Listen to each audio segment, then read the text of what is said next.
Hi guys, James at RampantLionReviews again for you today with another beer review. For this one we are going to head over to Belgium once again, and from what I gather this is actually the last beer that I can review from these guys. So we're going to go to one of the Trappist breweries once again, one of the younger ones actually, and we're doing what I think may actually be my final review that I can do from these guys. So for this one we're going to head to Brasserie de Chimay, which is part of the Scourmont Abbey of course, and we're having a taste of the white label today. So this one is the Tripel and it comes in at 8% ABV. I've tried this beer a couple of times before. I know it's really good, so I'm looking forward to doing a little bit more of a kind of in-depth tasting for you and thinking about it a little bit. I have seen that in some places this beer is sold with a yellow label, or I'm not sure if the white label is used exclusively now or whether the yellow one is used in certain countries or whatever it is, but the yellow one or the white one is the Tripel. So they're both the same beer from what I gather, although if some of you are watching and you know better than that, please do correct me on that if I'm wrong. But it's a really nice beer, this one. As I say, I've had it before and I'm really looking forward to it, so hopefully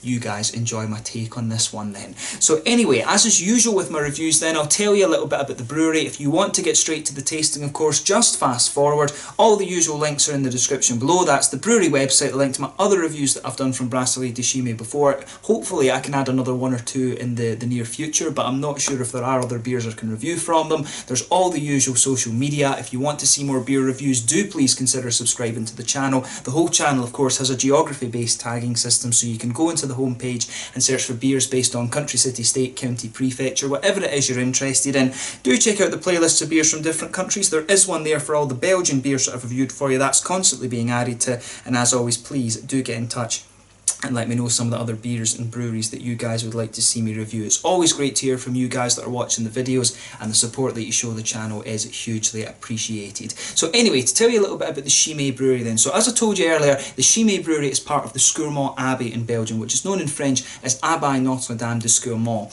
So the suggestion of an abbey at Scourmont had first arisen in 1844, and this actually makes this brewery and the abbey one of the younger Trappist breweries and abbeys actually. So the idea first arose in 1844 from Jean-Baptiste Jourdain, who was the Bishop of Villers, and all previous attempts to cultivate the land had failed. However, Father Jourdain was granted permission by Prince Joseph II de Chimay, who was the Abbot of West Vleteren and the West Mallet Abbey as well, to actually go ahead and cultivate the land. So in July of 1850, a small group of monks from the West Vleteren Abbey settled on the land and worked really hard to cultivate it, and they were successful. So in February of 1871, Pope Pius IX elevated the priory to the status of abbey, and it was inaugurated in July of that year as well. But the brewery itself was founded inside the abbey in 1862, and they were the first Trappist brewery to actually use the Trappist designation on their labels. One of the most famous monks of the brewery was Brother Theodore, who entered the order in 1932, and after the Second World War he sought the help of Professor Jean de Clercq of the Higher Institute of Brewing in Leuven, and together they developed the yeast that is still used in the Chimay beers today.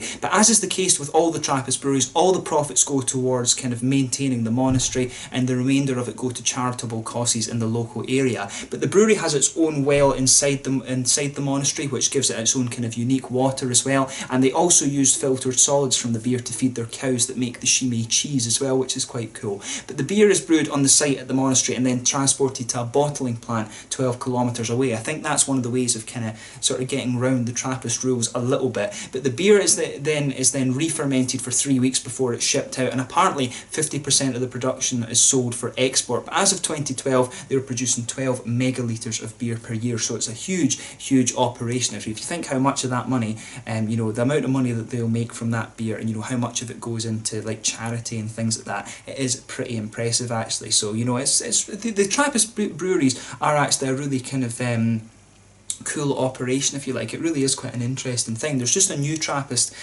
beer being produced in England somewhere from what I gather, so that'll be the next Trappist beer. Hopefully I can review that for you at some point. But the beers from these guys include the Chimay Red, which is the Double, there's the Chimay Blue, which is the classic Abbey beer as they call it, and the Chimay Triple, which is this one here, which as I say has the white or the yellow label. There's also the Chimay Dory, which is a 4.8%, that's the Pater's beer, and that was usually drunk by the monks, and only quite recently was that actually made available in bottles bottle for different people to actually taste it, which was pretty cool of them actually. So hopefully they do produce a few other beers over the next little while. It would actually be cool to see the Trappist breweries experimenting a little bit and producing some different styles. That would be really quite interesting actually. But this is one of the classic Trappist beers, you know, very, very well known, and like I say, I've tried this one before and I really quite like it. So yeah, that's all you really need to know about the brewery just now. Check out the brewery website and the Abbey website and stuff. I'll put those in the description for you below, and you can check out my other reviews from Chimay and the other Trappist breweries as well. So yeah, I'll just let you have a little look at the artwork of this one then before we open it up.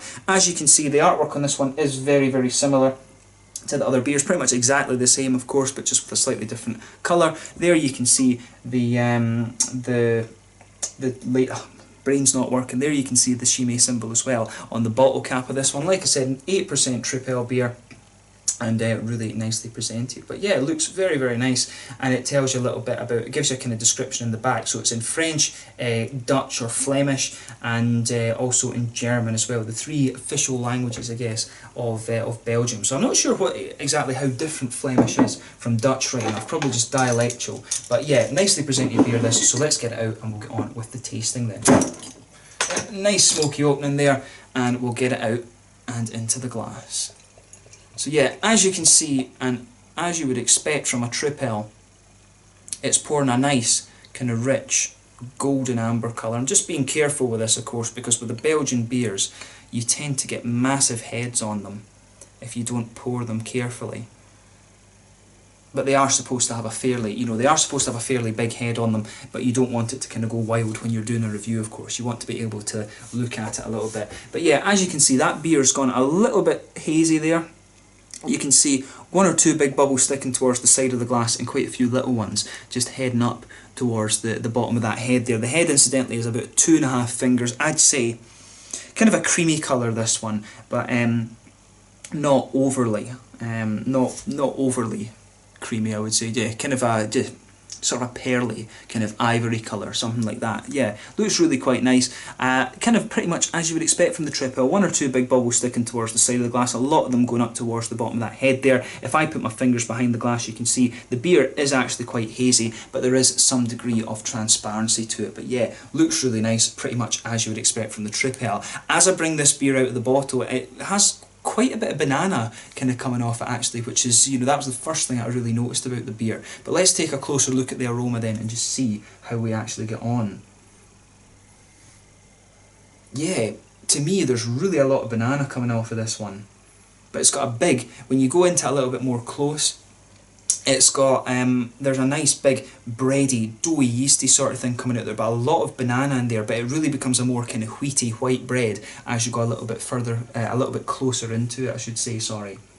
But yeah, some nice sweet caramel in there as well. Definitely a little bit of biscuit, I would say, definitely a bit of that kind of almost digestive biscuity quality. But yeah, a lot of sweet caramel, at 8%, of course this beer is quite boozy, I would say that. But yeah, really nice. Really nice, this one. It's got, there's a good bit of a kind of apricot-y note coming out of this, I would say. It's got a sort of apple-y, kind of peary, orchardy kind of thing coming off it as well, but I would say apricots. It's quite a dry, it's got quite a bit of a dried fruit quality to it, this one, you know, like sultanas or something like that. A little bit of a dried apricot note to the beer. But it smells really nice. There's a little bit of grassy quality coming out of the, a little bit of a grassy kind of floral thing. Basically becomes a little bit floral when you sugar it up a little bit like that. A little bit of a floral hoppy quality to it as well. But yeah, on the fruity side of things, apricots, sultanas. Yeah, definitely apricots, sultanas. Maybe a little bit of a kind of lemony note as well, but that's quite minimal.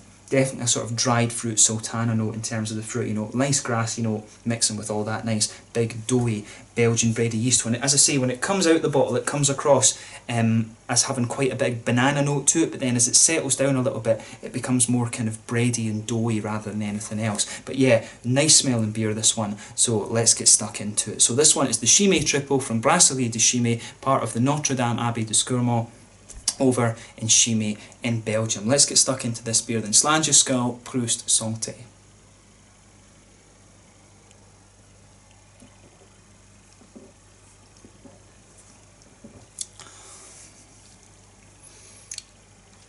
yeah, you know, these Trappist beers, they are really special. You know, they're really revered for a reason. You know, it's one of the things you always have to try and go into a beer review kind of open-minded, but I know this is a good beer. It's one of the things. I'm really just reviewing it for my own enjoyment more than anything else.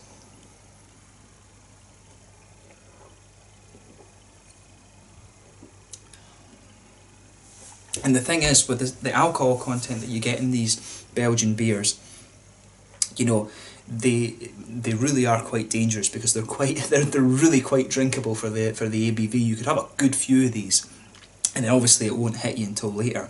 But this is just a lovely, lovely beer.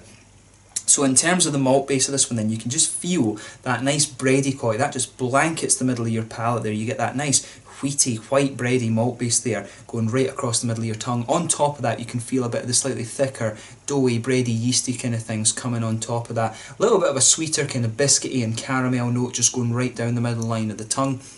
And then you've got the nice kind of doughy, the sort of doughy bready notes, the kind of bigger parts of the malt base, if you like, just kind of build up around that. There's a little touch of graininess starts to come out the beer later on as well.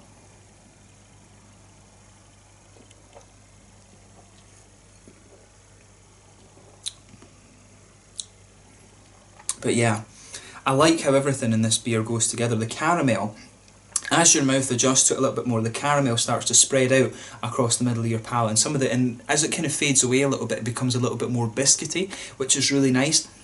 It's very kind of straight up, this beer. It has got a good little bit of complexity to it, but it just, you know, it just really hits the spot, this one. It's really just nicely done, and it's the smooth, the thing that's standing out to me about this beer when I think about it more is the kind of smoothness of that malt base in there, and the way that it has that nice bready quality, then the biscuit and the caramel on top of that. The way the malt base goes together with the kind of yeasty qualities of this beer, for me, is really, really nice.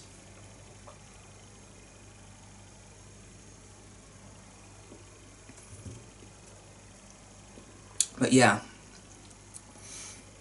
in terms of the hoppy side of the beer then, in the back corners of the palate you've got a little touch of earthiness in there. As you come further forward, it does become a little bit more herbal on the sides of the tongue. Then round the very front curve of the palate, that's where it starts to become a little bit more kind of floral.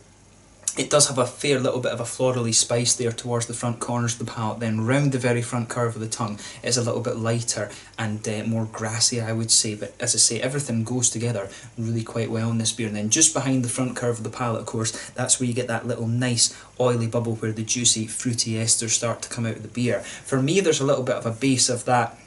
It has that kind of lemongrassy kind of quality to it, just forming the base. It's a little bit sharp actually, but then as the flavour progresses a little bit more, you start to get the kind of apricot-y, kind of almost peary flavours coming out of this beer, I would say.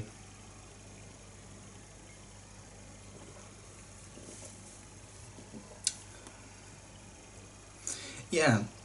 It's really, yeah, it definitely has that kind of, for me it starts at that kind of apricot-y note. There's a little bit of pear or something in there as well. It's almost got a little bit of a kind of sultana quality to it as well. There's maybe a little touch of like a, you know, a kind of green grape or a white grape or something like that in this one. The fruity quality in this is really quite nice. The Tripel and the quadrupel are probably my favourite Belgian beer styles, and you know, they're different in their own right. The quadruple, of course, is a really strong dark beer. This one's just a little bit lighter in its alcohol, and it's got that nice kind of I would say it's just the lighter kind of caramelly, goldeny sort of thing. I really like that about both of these beer styles, and for me the fruity character in this one is really nice as well. And I like how for me I think this one's just a little bit more hoppy than some of the other ones as well. But it really does just hit the spot, this beer. It really is just, it's so nicely done, as I say. I think the highlights of this one for me, how smooth the malt base is, how the caramel kind of goes on top of it, and the fact that it's just a little bit more kind of slightly floral in terms of its hoppy characters as well. But overall, really, really nice beer. I knew it was a good beer already, so really I was just kind of like reviewing it for my enjoyment, if you like, and to kind of complete the Chimay set. But a really, really solid beer. and one that you definitely need to try if you haven't already. It really is just very, very nice. One of the classic Belgian Tripels, of course. In terms of the mouthfeel then, I would say full-bodied, I think, on the lower end of full-bodied though. There is a little bit of activity to the carbonation. This one, it does have a little bit of that kind of prickle to it, which is nice. There's a nice little bit of a kind of oily mouthfeel to this one. It does lean a little bit more towards the oily side of things. Good little bit of hoppy bitterness. The malt base, as I say, it is quite smooth. There's a little bit of sweetness in there, and on top of that you've got the nice juicy fruity qualities coming out of it as well. But overall, really, really nice beer, and I'm glad that I was able to get one of these and review it for you on the channel. It is nice to complete the Chimay set, and like I say, hopefully they produce a few more experimental beers or something like that, and I can review a few more of them for you. It would be really cool to see them experimenting a little bit. But a lovely beer, and I hope you guys enjoyed my take on this one. So let's leave it there. So once again, thank you for watching my beer reviews. Until the next time, please like, subscribe, share, all the usual YouTube stuff. Let me know your own thoughts on this one in the comment section below. Let me know what your favourite beers are from the Chimay range,